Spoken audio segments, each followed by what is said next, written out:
নমস্কার বন্ধুরা, আমি শ্রাবণী। আমি চলে এসেছি আরও একটি রেসিপি নিয়ে।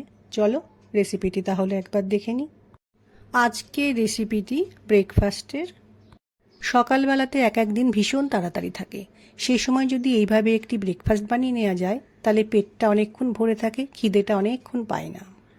আমি প্রথমে একটা পাত্রে কিছুটা পরিমাণে দুধ ফুটিয়ে নিয়েছি। দুধের পাত্রটাকে গ্যাস থেকে নামিয়ে দুধটা একটু ঠান্ডা করে নিয়েছি। ভিডিওটা পুরোটা দেখার অনুরোধ রইল। একটা পাত্রের মধ্যে কিছুটা পরিমাণে কর্নফ্লেক্স নিয়েছি। কর্নফ্লেক্সের মধ্যে ব্যবহার করব বলে একটা পাত্রের মধ্যে দুধ নিয়েছি। কলা, আঙুর ও পেঁপে ছোট টুকরো করে কেটে রেখেছি। এখন আমি কর্নফ্লেক্সের মধ্যে গ্লাসে রাখা দুধটাকে দিয়ে দিলাম। দুধের পরিমাণটা মনে হচ্ছে কম হয়েছে, তাই আরও একটু দুধ কর্নফ্লেক্সের মধ্যে দিয়ে দিলাম।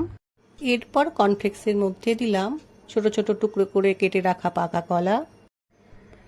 এবার দিয়ে দিচ্ছি ছোট ছোট টুকরো করে কেটে রাখা আঙুর, আর দিয়ে দিলাম কেটে রাখা পাকা পেঁপে। যারা মিষ্টি খেতে পছন্দ করো না তাদের মিষ্টির জন্য চিনি বা মধু দেওয়ার দরকার নেই।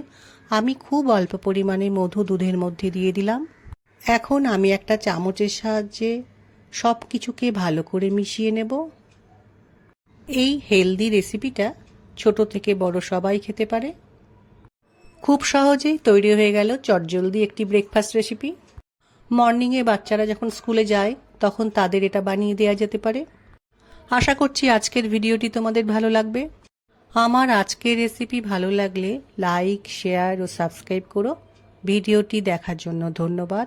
ভিডিওটি আজ এখানেই শেষ করছি। ফিরে আসছি আরও একটি রেসিপি নিয়ে।